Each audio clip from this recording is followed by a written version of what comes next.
Hello दोस्तों, आप सभी का स्वागत है। आज की हमारी कहानी है आसियाना आस्की का भाग 38। आदित्य और अनामिका की जिंदगी में ये बड़ा मोड़ आया था। अनामिका को पाने और अपने प्यार को सही साबित करने के लिए आदित्य ने अमर की सभी शर्तें मान ली। वह जीजू और आकाश के साथ घर चला आया। उसका मन अब शांत था और एक उम्मीद थी कि अनामिका अब उसकी है। लेकिन जीजू और आकाश कहीं न कहीं घबरा रहे थे कि आदित्य इतनी जल्दी ये सब कैसे करेगा। घर आकर आदित्य राधा से मिला और उन्हें सारी बातें बताई तो राधा ने कहा, अमर इतना गिर जाएगा मैंने सोचा भी नहीं था। मुझसे बदला लेने के लिए मेरे बच्चों को परेशान क्यों कर रहा है। माँ वो गलत नहीं है, एक हद तक उनका सोचना सही है। जब मैं अनामिका से 2 दिन दूर नहीं रह पाया तो उन्होंने तो पूरे 23 साल उसके बिना निकाले हैं। तकलीफ तो होगी ही ना उनको, पर आप चिंता मत कीजिए, मैं उनकी सारी शिकायतें दूर कर दूंगा माँ। उन्होंने वादा किया है वो अनामिका को मेरे साथ भेज देंगे, लेकिन उसके लिए मुझे उनकी वो सारी शर्तें पूरी करनी होगी। कैसी शर्त? राकेश जी ने पूछा। आदित्य ने राधा और राकेश को अमर की शर्त के बारे में बताया। राकेश और राधा ने सुना तो परेशान हो गए और फिर राधा ने कहा, लेकिन ये सब करेगा कैसे? उनकी बराबरी करना आसान नहीं है, वो करोड़ों के मालिक हैं। ऐसी अजीब शर्त क्यों रखी उन्होंने? हमारे पास इतना सब तो है कि अनामिका को भविष्य में यहाँ कोई तकलीफ नहीं होगी। वो मुझे आजमाना चाहते हैं पापा। मुझे नहीं लगता कि ये सब उन्होंने पैसों के लिए या फिर मेरी हैसियत जानने के लिए कहा है। वो देखना चाहते हैं मैं अनामिका के लिए क्या कर सकता हूँ, और मैं करूँगा पापा। मैं वो सब करूँगा जिससे अनामिका मेरी हो जाए। आज तुझे देखकर लग रहा है जैसे मेरा बेटा बड़ा हो गया है। पापा, मैं आपका और माँ का सर कभी झुकने नहीं दूंगा। मेहनत करूँगा और उस मुकाम तक जरूर पहुँचूंगा। बस आप लोगों का साथ और आशीर्वाद चाहिए। हम दोनों हमेशा तुम्हारे साथ हैं बेटा, राकेश ने कहा। आदित्य को पहले जैसा पाकर राधा खुश थी। रात के खाने के समय सभी मौजूद थे। आदित्य की नज़र सामने खाली पड़ी कुर्सी पर चली गई जहां अनामिका बैठा करती थी। वह एकटक उस कुर्सी को निहारता रहा। जीजू ने देखा तो उसके कंधे पर हाथ रखकर कहा, बहुत जल्द वो हम सबके साथ होगी। राधा ने सबके लिए खाना लगा दिया। सभी खाना खाने लगे। बड़ी मुश्किल से खाना आदित्य के गले से नीचे उतरा। खाना खाकर आदित्य ऊपर चला आया। चलते हुए नजर अवनी के कमरे की ओर चली गई। आदित्य की आंखों के सामने अनामिका का चेहरा आ गया। अनामिका की कमी उसे खल रही थी। वह चुपचाप बालकनी की ओर चला आया। अंधेरा हो चुका था। ठंड बढ़ने लगी थी। आदित्य आसमान को देखते हुए अनामिका के साथ बिताए पलों के बारे में सोच रहा था। ठंडी हवा का झोंका जब उसे छूकर गुजरा तो आदित्य ने अपनी आंखें मूंद ली। महसूस किया जैसे अनामिका उसके पास ही है और उससे कुछ कहे जा रही है। आदित्य ने जैसे ही आंखें खोली वहां कोई नहीं था। उसकी आंखें नम हो गईं। वह अपने कमरे में चला आया। कमरा व्यवस्थित था, शायद राधा ने करवाया सोचकर आदित्य बिस्तर पर लेट गया। उसका मन अनामिका की यादों में उलझता गया और वह नींद के आगोश में चला गया। उधर अनामिका जो कुछ हुआ उससे बहुत दुखी थी। उसने सोचा नहीं था उसके पापा आदित्य के सामने ऐसी शर्त रखेंगे। अनामिका घुटनों में सर छुपाए बैठी रही कि सौंदर्य उसके कमरे में आई और आकर उसके बगल में बैठ गई। अनामिका को रोता देखकर उसका दिल पसीज गया। उसने अनामिका के सर पर अपना हाथ फेरते हुए प्यार से कहा, अनामिका। अनामिका ने गर्दन उठाकर देखा। सामने सौंदर्य बुआ थी। अनामिका ने अपने आंसू पोंछे और कहा, आप यहाँ? उठो, कहते हुए बुआ ने उसे उठाया और बिस्तर पर बैठने का इशारा किया। अनामिका बिस्तर पर बैठी तो बुआ उसके पास बैठकर कहने लगी, तुम परेशान क्यों हो? हम सब हैं ना तुम्हारे साथ। हमें ये सब नहीं चाहिए। कुछ सही नहीं हो रहा हमारे साथ। मैं तुम्हारा दर्द समझ सकती हूँ अनामिका। आज जो कुछ भी हुआ उसके बाद तुम्हारे मन पर क्या बीत रही है मैं अच्छी तरह से जानती हूँ। पर तुम हिम्मत मत हारो। मुझे पूरा यकीन है वो लड़का जरूर आएगा। अनामिका खामोश हो गई तो बुआ ने अपने साथ लाई खाने की प्लेट अनामिका क्यों करते हुए कहा, लो खाना खा लो। हमें भूख नहीं है। अपनों से लड़ने के लिए ताकत और हिम्मत की भी तो जरूरत होगी ना अनामिका। खा लो, तुम खुश रहोगी तो वहाँ आदित्य भी खुश रहेगा। मुस्कुराते हुए उसका इंतजार करो ना कि उसके जाने के गम में खुद को तकलीफ दोगी तो दर्द उसे भी होगा, सौंदर्य ने कहा तो अनामिका उसको देखने लगी। अनामिका को अपनी ओर देखता पाकर उन्होंने कहा, ऐसे दुखी रहकर आधी बाजी तो तुम पहले ही हार जाओगी। जब तक आदित्य वापस आता है तुम अपने सपने पूरे कर सकती हो अनामिका। ये घर, यहाँ के लोग सब तुम्हारे हैं, उन्हें जान पहचान सकती हो। तुम्हारे पापा जिन्होंने हमेशा तुम्हारा इंतजार किया, उनके बारे में और अच्छे से जान सकती हो। हमें नहीं जानना उनके बारे में, वो बहुत बुरे इंसान हैं, नफरत करते हैं हम उनसे। उन्होंने आदित्य जी को कितना दुख पहुंचाया है। उन्होंने ऐसा क्या किया, उनकी क्या गलती है बताइए। उसकी गलती है उसका घमंड। अमर ने कमरे में दाखिल होते हुए कहा तो अनामिका उठकर उनके सामने आई और कहा, आप उन्हें समझ ही नहीं पाए, वो कितनी अच्छी इंसान है आप नहीं जानते। और आप अपने पिता को नहीं समझ पाई। हमने सुना आप हमसे नफरत करती हैं, सिर्फ इसीलिए कि हमने उस लड़के को हमारी बराबरी करने को कहा। नहीं, हम आपसे नफरत करते हैं क्योंकि आपकी वजह से हम हमेशा अपनी माँ से दूर रहे। हम आपसे नफरत करते हैं क्योंकि राधा माँ से बदला लेने के लिए आपने आदित्य जी के साथ गलत व्यवहार किया। हम आपसे नफरत करते हैं क्योंकि अपने अहम की वजह से आपने दो प्यार करने वाले को दूर कर दिया। इसके बाद भी जब आपका मन नहीं भरा तो हमारे और उनके बीच कभी न भरने वाली पैसों की खाई खोद दी आपने। इतना सब करने के बाद आप खुद को अच्छा इंसान कैसे कह सकते हैं? हाँ, नहीं है हम अच्छे इंसान, हमने वही किया जो एक पिता करता है। आप हमारी बेटी हैं और आपको ऐसे ही किसी के साथ जाने नहीं दे सकते। अगर वह सच में आपको अपनी जिम्मेदारी समझता है तो वह जरूर वापस आएगा। लेकिन राधा माँ की इन सब में क्या गलती थी? उन्हें क्यों परेशान किया आपने? हमने किसी को परेशान नहीं किया है अनामिका। राधा से हमने वो मांगा जो हमारा था। उस लड़के ने सबके सामने हमारी कॉलर पकड़ी तो हमने उसे जेल भेज दिया। एक पिता होने के नाते एक अच्छे घर में आपका रिश्ता तय किया और जब आपने उनके साथ जाने की बात कही तो हमने उन्हें जिम्मेदार बनने को कहा। आप बताइए कहाँ गलत हैं हम? अनामिका को एहसास हुआ कहीं न कहीं अमर अपनी जगह सही थे। अनामिका इसके आगे कुछ नहीं बोल पाई तो अमर ने कहा, सालों पहले जो गलती हमने की वो फिर से नहीं दोहराना चाहते अनामिका। उम्मीद है कभी तो आप हमें समझोगी। उस दिन का हम इंतजार करेंगे। उस लड़के से हमने जो वादा किया है वो हम जरूर निभाएंगे, अगर वक्त पर उसने अपना कहा पूरा किया तो। रात बहुत हो चुकी है, खाना खा लीजिए। अमर वहां से चला गया। अनामिका ने खाना खाया और बुआ की गोद में सर रख कर लेट गई। बुआ उसका सर सहलाते हुए उसे बीते वक्त की बातें बताने लगीं, जिन्हें सुनकर अनामिका को अच्छा लग रहा था। देर रात उसे नींद आ गई। बुआ भी उसे सुलाकर उसके बगल में लेट गई। अगली सुबह अमर को सबने समझाया कि आदित्य को अपना लें, लेकिन अमर ने सबको अपना कठोर फैसला सुना दिया। घर के सभी सदस्य एक एक करके वहां से अपने अपने घरों के लिए निकल गए, पर जाने से पहले सब अनामिका से मिले और उसे ढेर सारे कीमती तोहफे दिए। उन सबको अमर ने अनामिका से मिलने के लिए बुलाया था और सबको वापस भी जाना था, इसलिए अनामिका ने उनसे रुकने की ज़्यादा जिद नहीं की। बुआ को कुछ दिन के लिए अमर ने अनामिका के खातिर वहीं रोक लिया। इतने बड़े घर में सिर्फ अमर, अनामिका, बुआ और कुछ नौकर बचे थे। अनामिका अब इस घर में अपनी जिंदगी का नया अध्याय शुरू करने जा रही थी। सबके जाने के बाद अपने कमरे में आई तो 4 नौकर वहां पहले से खड़े थे। एक के हाथ में कुछ जोड़े आलीशान कपड़े थे, एक के हाथ में गहनों के डिब्बे, एक के पास जूतों और सैंडलों का सेट था और आखिरी के पास एक बड़ा सा डिब्बा जिसमें अनामिका की जरूरतों का सारा सामान था। अनामिका ने उन्हें देखा तो उनमें से एक ने कहा, ये मालिक ने आपके लिए भिजवाया है, आपको कुछ और चाहिए तो बता दीजिए। ये सब सामान वापस ले जाइए और उनसे कहिए हमें इनकी ज़रूरत नहीं है। चारों वापस चले गए। कुछ देर बाद ही अमर वहां आया और कहा, हमने जो सामान आपके लिए भेजा उसे आपने वापस भेज दिया क्योंकि हमें वो नहीं चाहिए। ये सब देकर अगर आपको लगता है आप हमारा भरोसा जीत लेंगे तो आप गलत सोचते हैं। नहीं चाहिए हमें ये ऐशो आराम की ज़िंदगी, मत लीजिए, आपको जो ठीक लगे वो कीजिए, अमर ने कहा और वहां से जाने लगा तो अनामिका ने कहा, हमारा सामान आदित्य जी के घर में है, क्या हम वो ला सकते हैं? आप खुद नहीं जाएंगी, अमर ने कठोरता से कहा। उसकी नफरत अभी खत्म नहीं हुई थी। तभी बुआ ने कमरे में आते हुए कहा, अनामिका नहीं जा सकती, मैं तो जा सकती हूँ ना, जैसे तुम्हें ठीक लगे, बस अनामिका उस घर में नहीं जाएगी, कहकर अमर वहां से चला गया।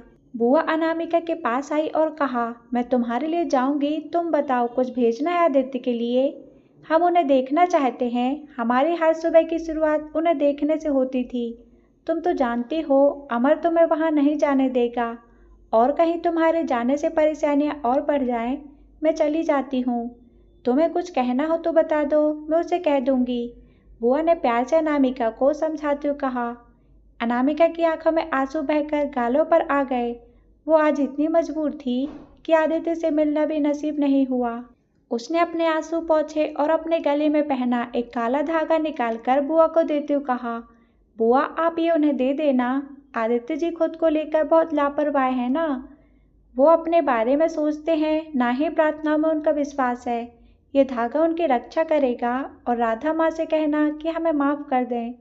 अनामिका से ये सब ठीक से बोला भी नहीं जा रहा था। बुआ मुस्कुरा दी और उसके हाथ से धागा लेकर कहा, जिसे तुम्हारे जितना प्यार करने वाली प्रेमिका मिली हो उसे कुछ नहीं हो सकता। एक काम और कर देंगी हमारा। हाँ बताओ। आते वक्त उनकी एक तस्वीर ले आएंगी हमारे लिए। जरूर, बुआ ने अनामिका का गाल छूकर कहा और वहां से चली गई। अनामिका मन ही मन में आदित्य के लिए प्रार्थना करने लगी। बुआ ड्राइवर के साथ घर से निकल गई। उधर आदित्य जब उठा तो बहुत खालीपन महसूस कर रहा था। आंखें मसलते हुए कमरे से बाहर आया। सुबह के 11 बज रहे थे। किसी ने उसे उठाया तक नहीं था। जैसे ही कमरे से बाहर आया, नजर अपने आप अवनी के कमरे की ओर चली गई। आदित्य उदास आंखों से एकटक उस कमरे को देखता रहा। पता नहीं क्यों उसे ऐसा लग रहा था जैसे अनामिका वहां से निकल कर आएगी। कुछ देर बाद गाड़ी की आवाज़ उसके कानों में पड़ी तो उसने पलटकर बालकनी को देखा। एक आलीशान गाड़ी घर के बाहर आकर रुकी। आदित्य नीचे चला आया। नीचे हॉल में दादू और जीजू बैठकर चाय पी रहे थे। पापा और आकाश ऑफिस जा चुके थे। राधा किचन में थी। अवनी और नीता बाहर गार्डन में थी। गाड़ी से सौंदर्या उतरी और घर के अंदर चली आई। उसे देखकर अवनी और नीता उनके पास चली आई। सौंदर्या ने उनसे आदित्य के बारे में पूछा तो दोनों उन्हें लेकर अंदर चली आई। सौंदर्या जैसे ही अंदर आई, राधा और बाकी सब घर वाले उसके पास चले आए। राधा ने उन्हें नमस्ते कहा और कहा, आप? माँ, मैं इन्हें जानता हूँ, ये अनामिका के बुआ जी हैं। आदित्य ने उन्हें देखकर कहा, अरे तो फिर आप यहाँ क्यों खड़ी हैं? आइए बैठिए ना। राधा ने सोफे की तरफ इशारा करके कहा। राधा सोफे पर आ बैठी। दादू और जीजू को उन्होंने नमस्ते किया। राधा उसके पास आई और कहा, मैं आपके लिए चाय या कॉफ़ी कुछ ले आती हूँ। नहीं शुक्रिया, मैं दरअसल किसी ज़रूरी काम से यहाँ आई हूँ। घबराइए मत, मैं यहाँ अनामिका का सामान लेने आई हूँ। कैसी है अनामिका? राधा ने बेचैनी से पूछा। अच्छी है, आप सबको बहुत याद करती है। राधा की आंखों में नमी तैर गई तो सौंदर्या ने उनके हाथ पर अपना हाथ रखकर कहा, दिल छोटा मत कीजिए, इस घर की अमानत उस घर में सुरक्षित है। बहुत जल्द वो इस घर में वापस आएगी। सौंदर्या की बातें सुनकर राधा के दिल को थोड़ी तसल्ली मिली। उसने आंखों के किनारे पहुंचते हुए कहा, हम सब उसके आने का इंतजार करेंगे। सौंदर्या ने कुछ देर सबसे बातें की और फिर आदित्य से कहा, अनामिका का कमरा कहाँ है? मैं उसका सामान ले लेती हूँ। जी आइए, आदित्य ने कहा तो सौंदर्या उठकर उसके साथ चल दी। सौंदर्या ने जानबूझकर आदित्य से कहा ताकि अनामिका का संदेश उस तक पहुंचा सके। आदित्य उन्हें लेकर अवनी के कमरे में आया जहां अनामिका रहती थी। आदित्य ने बैठने के लिए सौंदर्या को कुर्सी दी और खुद ही अनामिका का सामान पैक करने लगा। उसने सूटकेस में उसके कपड़े, किताबें, उसका जरूरी सामान रखा।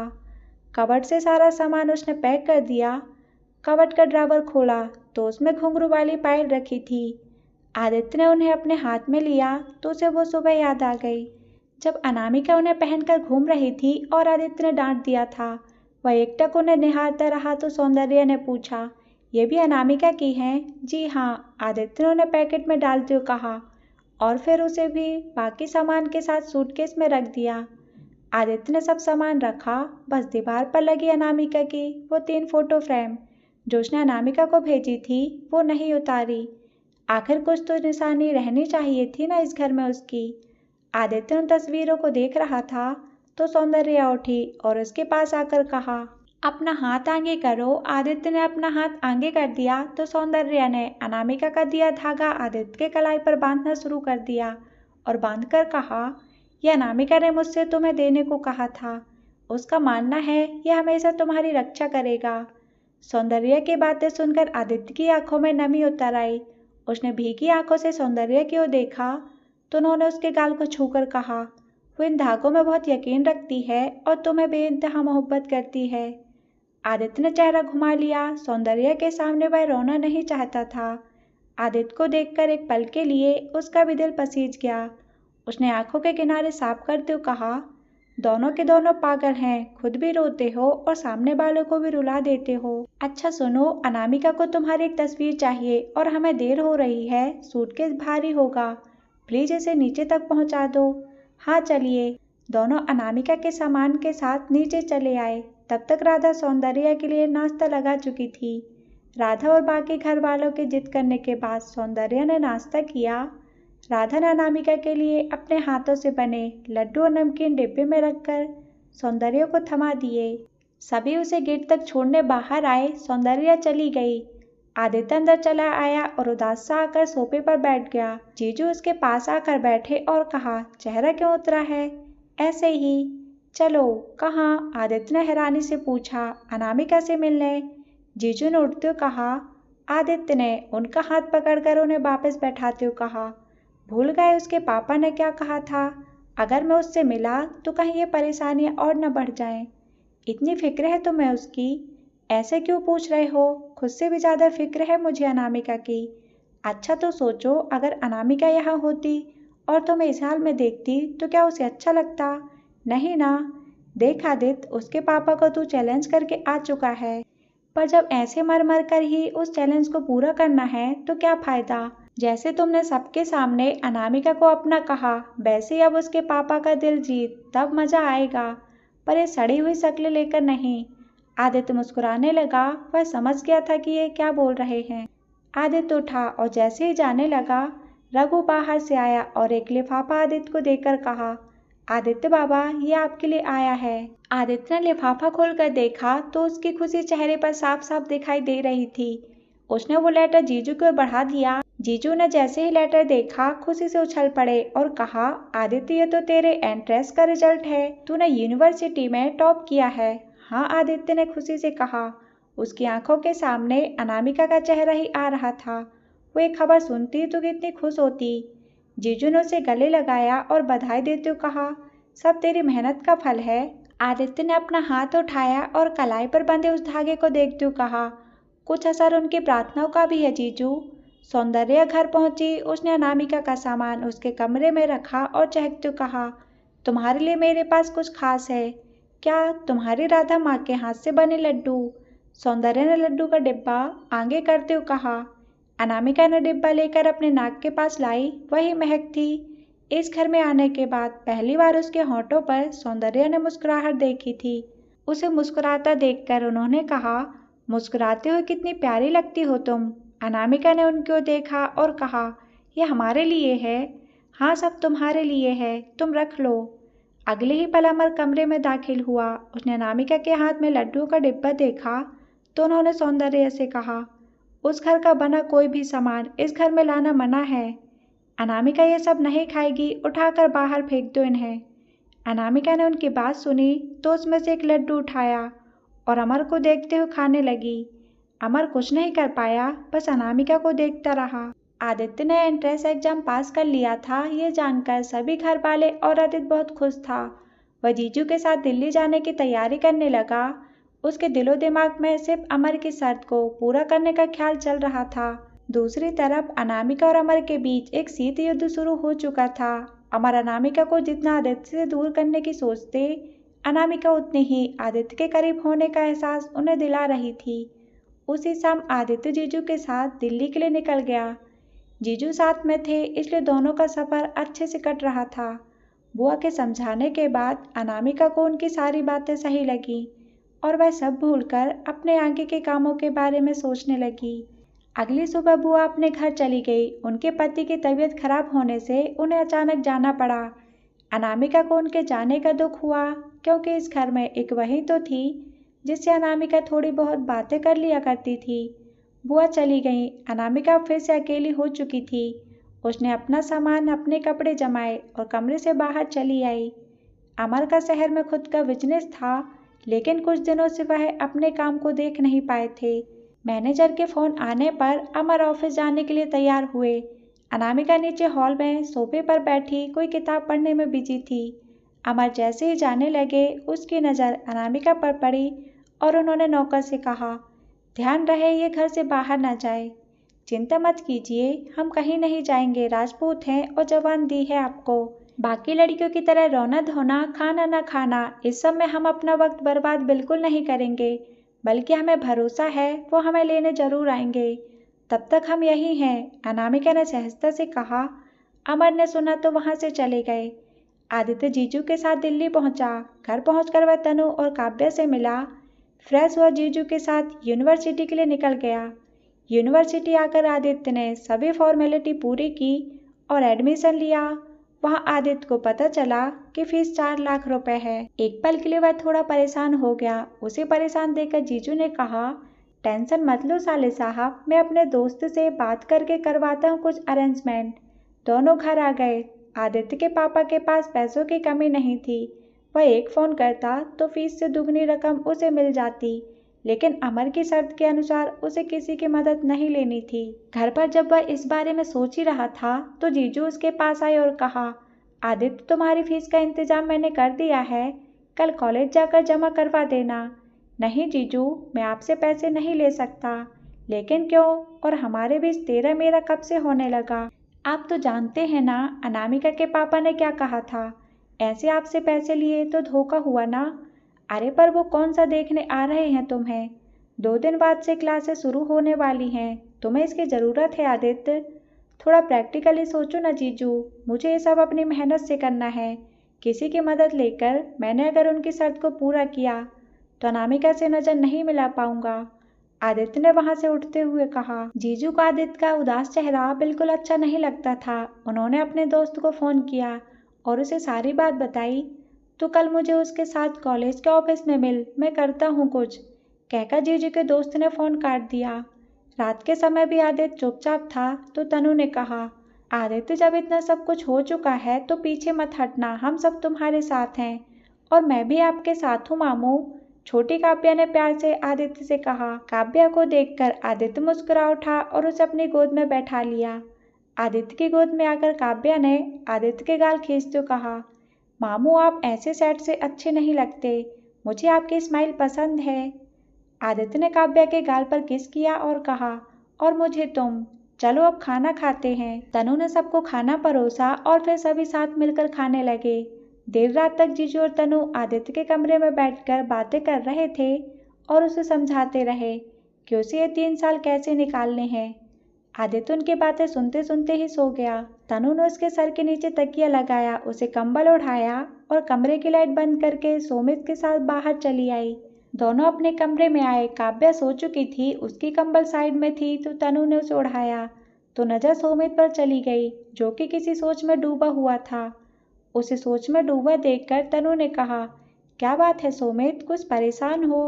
तनु, ऐसा क्यों होता है कि 2 प्यार करने वाले दुनिया से कुछ नहीं मांगते सिवाय एक दूसरे के साथ के, फिर भी उनके एक होने पर इतनी परेशानी क्यों? आदित्य एक होनहार, जिम्मेदार और अपनों की परवाह करने वाला लड़का, फिर भी हर बार उसे किसी न किसी से गहरी चोट मिलती है। अनामिका, अगर मैं कहूँ वो दुनिया की सबसे अच्छी लड़की है तो शायद गलत नहीं होगा। वो हर इंसान का भला सोचती है, उनका भी जिन्होंने उनके साथ गलत किया है, लेकिन फिर भी कोई न कोई उसकी आंखों में आंसू दे जाता है। जीजू ने इमोशनल होकर कहा। तनु सोमित के पास आई और उसका हाथ अपने हाथों में लेकर कहा, क्योंकि सच्चे प्यार में अक्सर यही होता है सोमित, उनका साथ होना किसी को गवारा नहीं होता। लेकिन अनामिका और आदित्य को मिलना होगा तनु। इन दोनों ने एक दूसरे के लिए जितना दर्द सहा है, उसके बाद भी अगर ये नहीं मिले तो मैं समझूंगा मोहब्बत नाम की चीज होती ही नहीं है। वो लैला मजनू, हीर रांझा सब झूठ हैं, फरेब हैं।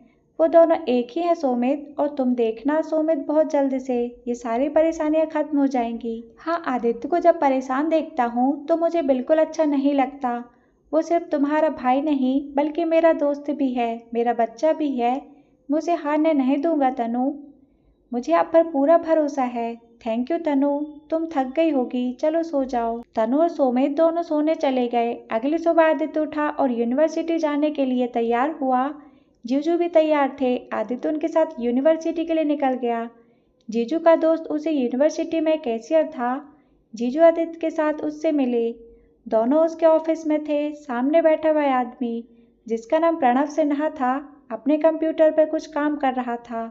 उसने कुछ देर बाद आदित्य की ओर मुखातिब होकर कहा, मिस्टर आदित्य व्यास, फर्स्ट कॉन्ग्रेचुलेसन कि तुमने इंट्रेंस में टॉप किया। थैंक यू सर, उसकी वजह से यूनिवर्सिटी वालों ने तुम्हारी फीस का 50% माफ़ कर दिया है। आदित्य ने सुना तो खुश हो गया। उसकी आधी परेशानी वहीं खत्म हो गई। उसने जीजू की ओर देखा तो जीजू मुस्कुरा दिए। प्रणव ने आगे कहा, बची आधी फीस तो सोमित के रेफरेंस से पेंडिंग में डाल दी। तुम धीरे धीरे करके वो दे सकते हो। यूनिवर्सिटी वालों से मैं बात कर लूँगा। Thank you so much sir, आप नहीं जानते आपने मेरी कितनी बड़ी हेल्प की है। Thank you so much. अब अच्छे से पढ़ाई करना, तुम्हारी किस्मत बहुत अच्छी है, प्रणव ने कहा और कुछ पेपर्स आदित्य को थमाकर आगे कहा, ये कॉलेज के रूल्स और रेगुलेशन हैं, इन्हें पढ़ लेना और सिग्नेचर करके रूम नंबर 109 में जमा करवा देना। वहाँ से तुम्हें तुम्हारा आईडी कार्ड मिल जाएगा। Welcome in the university. Aditya ने पेपर लिए और प्रणव से हाथ मिलाकर कहा, thank you so much sir. Aditya तुम चलो, मैं आता हूँ। जीजू ने आदित्य से कहा तो आदित्य बाहर चला आया और वहाँ पड़ी बेंच पर बैठकर पेपर्स पढ़ने लगा। प्रणव उठा और जीजू के पास आया तो उन्होंने एक लिफाफा निकालकर उसे देते हुए कहा, थैंक्स यार, तूने मेरे लिए ये सब किया। दोस्ती भी मानता है और थैंक यू भी बोलता है। तूने अपने रिस्क पर जो किया है वो बहुत बड़ा काम है। अब आदित्य आराम से अपना सपना पूरा कर पाएगा। मैंने क्या किया भाई, मुझे तो फीस के पूरे 3 लाख मिले हैं। बस एक छोटा सा झूठ ही तो कहा है मैंने, वो भी तुम्हारे कहने पर एक बात समझ नहीं आई, तो ये पैसे उसे भी तो दे सकता था ना। अगर मैं सामने से उसकी मदद करता तो वो कभी नहीं लेता, इसलिए मुझे ये सब करना पड़ा। और प्लीज़ भूल से भी उसके सामने सच नहीं आना चाहिए। डोंट वरी यार, मैं ध्यान रखूंगा। पर तू अपने रिश्तेदार के लिए इतना सब क्यों कर रहा है, प्रणव ने कहा। रिश्तेदार नहीं है, बेटा है वो मेरा, जीजू ने विश्वास भरे शब्दों में कहा तो प्रणव झेप गया और कहा, अच्छा मैं चलता हूँ, मुझे प्रिंसिपल ने बुलाया है। जीजू ने प्रणव से हाथ मिलाया और बाहर आ गए। बाहर आदित्य बेंच पर बैठा पेपर्स में नजरें गड़ाए बैठा था। जीजू उसके बगल में आकर बैठे और कहा, खुश हो? हाँ तो फिर चलो, आईडी कार्ड लो अपना। आदित्य और जीजू रूम नंबर 109 के सामने आए और आदित्य अंदर जाकर अपना आईडी कार्ड और टाइम टेबल ले आया। अगले दिन सुबह 8 बजे से उसकी क्लास स्टार्ट थी। दोनों कॉलेज से बाहर आए। उनके बाहर निकलते ही गेट पर खड़े आदमी ने फ़ोन किया और कहा, सर उसने कॉलेज में एडमिशन ले लिया है और पता चला है कि उसकी आधी फीस यूनिवर्सिटी वालों ने माफ़ कर दी है। ठीक है, सामने वाले आदमी ने जवाब दिया और फ़ोन काट दिया। जीजू ने आदित्य को घर छोड़ा और खुद अपने ऑफिस के लिए निकल गए। घर आकर आदित्य ने खाना खाया और बैठकर अखबार देखने लगा। अखबार में एक ऐड पर आदित्य की नज़र रुक गई, जिसमें लिखा था, डोमिनोज में काम करने के लिए अर्जेंट लड़के की ज़रूरत है। नीचे उस जगह का एड्रेस लिखा था। आदित्य सोचने लगा, यहाँ मुझे 3 साल रुकना है और ऐसे में अपने निजी खर्चे के लिए मैं दियो जीजू को कैसे परेशान कर सकता हूँ। आई थिंक मुझे ये जॉब देखना चाहिए। प्रणव सर को बाकी की फीस भी देनी है, पापा से हेल्प नहीं ले सकता। पढ़ाई के साथ साथ पार्ट टाइम जॉब भी कर लूँगा। आदित्य ये सब सोच ही रहा था कि तभी उसका फ़ोन बजने लगा। उसने देखा घर से था। दिल्ली आने के बाद आदित्य ने घर वालों से बात नहीं की थी। उसने फ़ोन उठाया और सबसे बात की। उसे अच्छा महसूस हो रहा था। पापा ने उसे पैसे भेजने के बारे में पूछा तो आदित्य ने मना कर दिया। उनसे बात करके आदित्य तनु को बोलकर बाहर चला गया।